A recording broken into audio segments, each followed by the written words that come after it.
Well, man, my whole thing is either do it or stop talking about it. I really don't care which one you choose. I know that's right. Gosh, man. So let me pull up what you wanted to talk about. You said you wanted to talk about how much courage is required to be a leader. It's funny when you sent that. That was before I ordered and started reading the book. So now I'm trying to like understand why is that a topic when you wrote such a powerful book that kind of hints on courageous leadership? Because the character, what's her name again? The lead character. Yeah, it's Dorothy. So Dorothy tried to show courageous leadership when she tried to stand up to Wicco. the Wicca. No. Her boss during the Oh, sales transaction tried to sell the company, which was like, bro, like that's a no. Like, what were you thinking? it's like I'm in, I'm out, dude. It's time to move on. Yeah, she was tripping. But so you write such a powerful story. Like, why talk about the being courageous in your leadership? Yeah, I think even in that story, everyone is courageous when they don't need to be, right? Everyone talks a good game. Everyone says this is what I would do. If he come up in here, this is what I'm gonna say, right? But when but when there's money involved, when there is something of value involved, when there's time, money, resource, reputation involved, Mhm. that's where we tend to look for excuses to do something else. We tend to look for someone else to endorse our actions. I think we all know the right things to do. I think we always know the right things to do. I mean, think about every time you've ever had to reprimand or fire someone on your team, Mhm. not because of something easy like they were stealing or they were breaking the law. I mean, those are pretty easy things to say. Okay, it's time to let that person go, right? But when they're just not performing, Yeah. when they're not feeding the culture the right way, when they're distracting from what you're trying to do as a team or as an organization, in your heart you need to let that person go. Mm. And we start backpedaling, and that's where it takes courage, because our tendency is to backpedal. Our tendency is to try to put extra time into developing them. Maybe I can develop them. Maybe I can teach them through this, coach them through this. Or this is another popular thing. We will reach out to colleagues and try to get best practices on how to work through this. We will go to a leadership development course because maybe it's me, right? Maybe it's me and I'm not leading effectively. In reality, we know they're the problem. And we need to, and we know this. We know this, but it's going to require courage to lead the right way. And the the problem with not demonstrating courage by keeping that person longer than we should is number one, performance continues to go down, culture continues to go down. The good performers on your team, they can't do what they need to do to deliver results, and the leader starts losing credibility. Wow. Right? So all of that is going on, and all the time we know what needs to happen. Mm. We know what needs to happen. So yeah, it requires courage. It's one thing to know, but we need to be able to do, and it's the doing that's the problem. That's interesting. So some would say, it's kind of arrogant of you to think that the staff member um, is the problem. Is there a line to be drawn when you start to acknowledge that Nah, it's not me. It's not the environment. It's not the pay. It's the staff member. Is there, is there a line that can be drawn from there Sure. that you can think of? Sure. I mean, obviously you've got to go through the diligence of evaluating those things. You got to go through the diligence of saying, hey, look, have I taught Bob? We're just going to pick on Bob. Bob is just kind of a cool Why, name to pick why on. Bob keep don't mess Right. up? Yeah. So it's you've got to go through the diligence of saying, okay, did I train Bob the right way? Does Bob know there are two things. Does Bob know what to do? Does Bob want to do what he knows how to do? Right. And if Bob doesn't know what to do, that's a leadership problem. Right. If I haven't taught, if I haven't reinforced, if I haven't incentivized in the right way, then that's a leadership problem. But if Bob knows and just doesn't want to do it, well, a part of that might be motivation, part of that might be direction, but at some point, I can't make anybody do anything. And that's when that's when you need to, I heard a speaker the other day say, you need to either grow some testicular fortitude or some ovarian audacity and do what you know needs to be done. Very audacity. I mean, because in your heart, we typically know what needs to be done. You usually know. But why don't we do what we know that needs to be done? Why is it that leaders feel like, man, if I do this, it's going to hurt this or do this? Why do we feel that it's hard to do that? Yeah, I think two answers to that question. The first is, and they both fall in the same category. They both fall in the category of fear. But the two answers to that is, number one, we have fear of the extra work that's going to be required for me to do if I let this person go.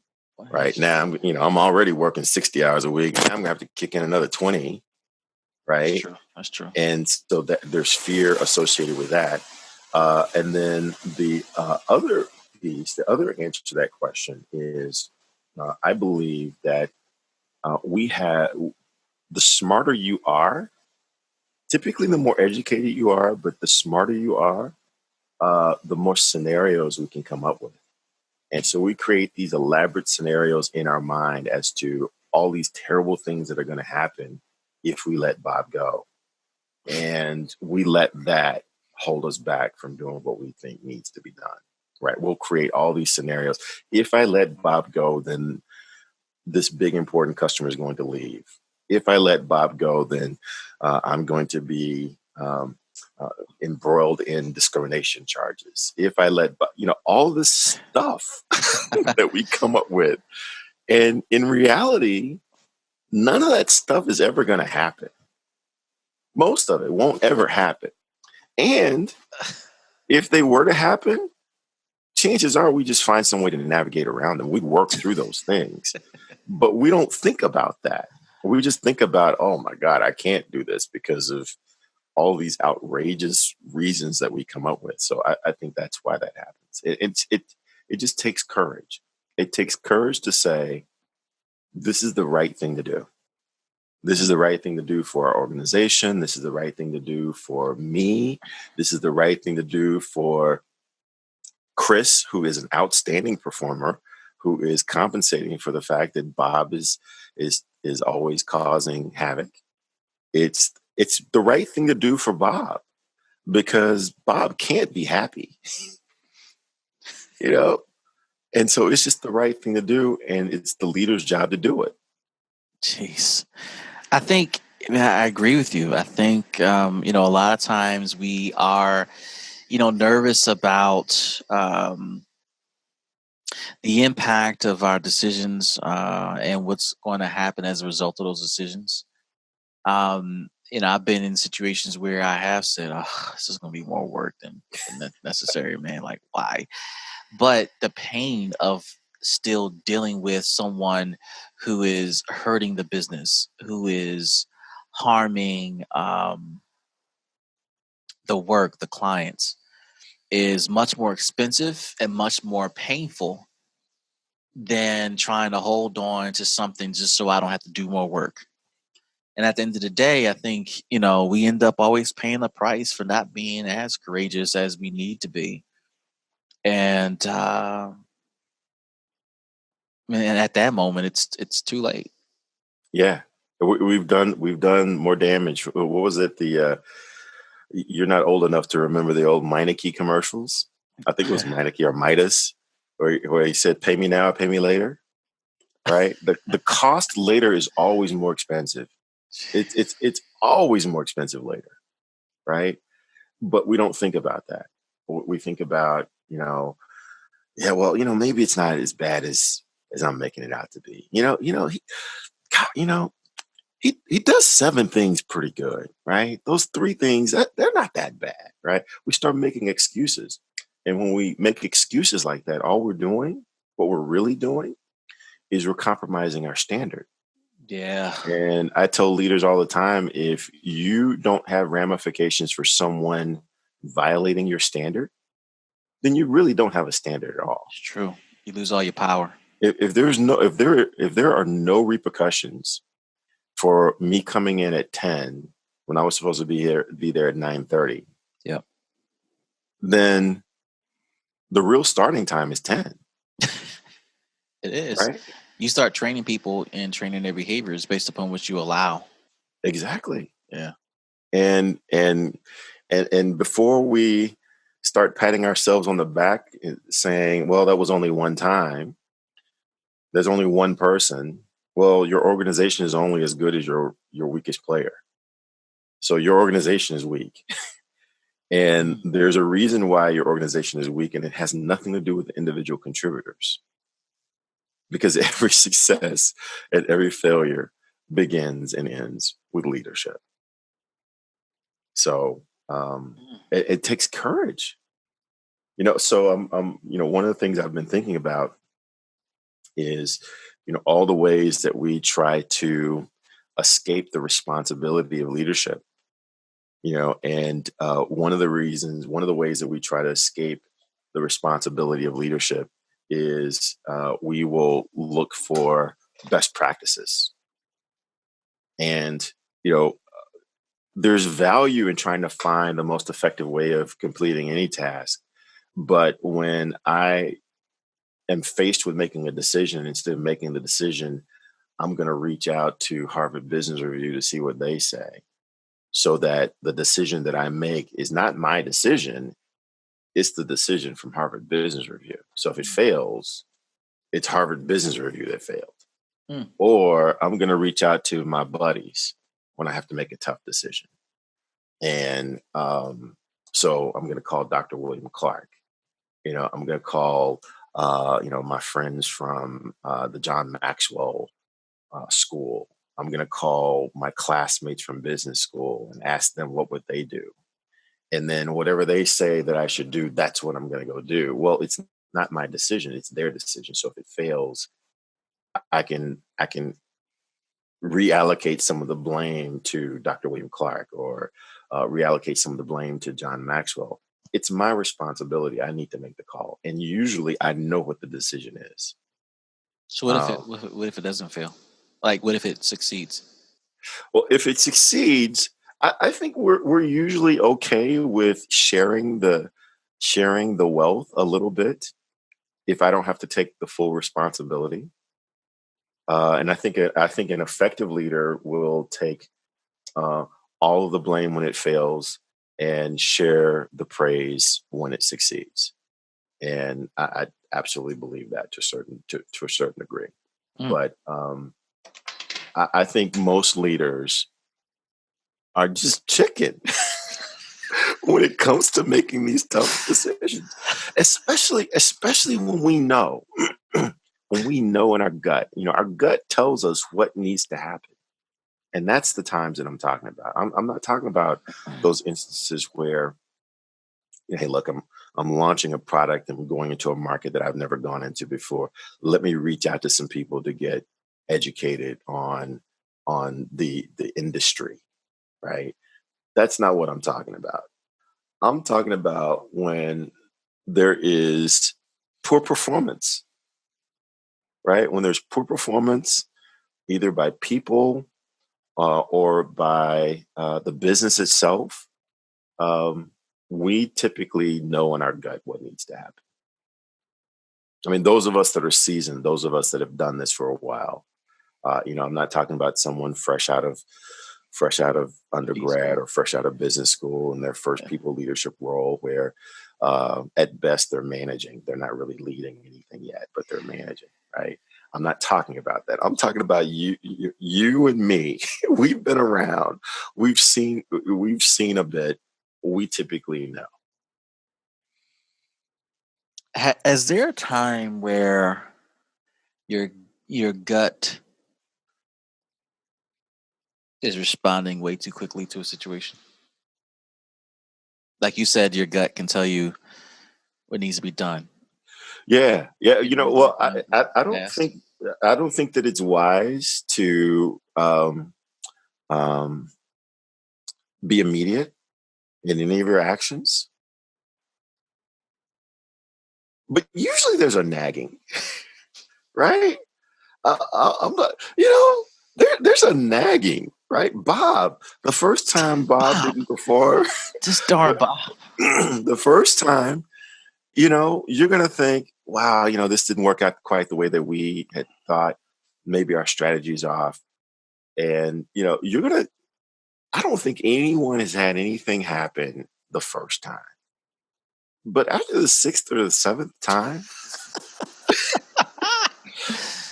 Oh, this Bob, man. you know, You're gonna get all Bobs fired around America, man. I'll tell you, I had a situation where I was in my corporate job. This was years ago, where I hired someone on my team, and they were literally going to be the senior person on my team. They were going to be the senior. They were going to be managing the most important customers that I had in my portfolio. They were going to have the largest percentage of my portfolio. And so, really, really important to not only my success, but to the team's success. If they didn't deliver their plan, no one on my team would get a bonus. It was that significant. And there were signs that I can point back to that I saw, that I noticed along the way, but I excused them as, well, she's new to the role. Let's Mm, give her a little time. mm. This customer is a really, really tough customer. Let me cut her a little slack. Uh, I'm getting some bad reviews, but gosh, I really want to give her a chance. The reviews weren't terrible, right? They were bad, but they weren't terrible. And looking back, that was me avoiding the responsibility of taking action Mm. because of what that would mean to the business, what that would mean to their career, and quite honestly, what that would mean to my ego, because I chose that person, I selected that person, I said this is the person to manage this part of the business. And so my ego was involved, and I was trying to build myself as a developer of talent. So now I'm saying, okay, here's someone that Galen can't develop, right? So all of that was wrapped up in there. But the real problem was I didn't have the courage to do the right thing soon enough. Ultimately, I did do the right thing, but man, there was a lot of carnage. There was a lot of Mm. carnage. And yeah, I'm just has trying that ever happened to you? I mean, is this maybe it's just me? Have you ever gone through this? where I've delayed a leadership decision. Yeah, maybe a little too long. Yes, but I guess obviously the scenario is different, So Bob, if you will, He worked. He left me and worked for you and went to work for you, huh? I think Bob cloned himself. I think wanting to give people chances to figure it out, and believing that they've gotten to the point where, yeah, they've taken advantage of the chances with the S to get it together. Not, and I wouldn't say in this case or these cases rather that there was a lack of courage versus delaying the likely inevitable decision, intentionally delaying it, right? Um, and I think for people who fall on that side of the spectrum, where what's likely going to be the outcome, getting to the point of saying, "Man, we finally reached that point where that decision must be made." I think that's when the courage has to kick in, because you already know internally, inherently, that changes are going to be made. You just don't know when. But when that moment or when those moments present itself, then the courage has to be, all right, now's the time. Or, now we got to transition to do X, Y, and Z. And it can be tough because while you're waiting for that moment that is inevitable, you've built a team that continues to work around and work with Bob. You continue to leverage Bob for all that he does. You continue to depend upon Bob. You've continued to introduce Bob to partners, because you can't stop the business waiting for this moment. Right. And I think this kind of speaks to the carnage you referenced, where I don't know if there's the perfect way to get at this. There's no perfect way to overcome these hard decisions, no matter which way you slice it. Because we're dealing with people, we're dealing with livelihoods, we're dealing with business, we're dealing with partners, and there's a lot going on that makes it challenging.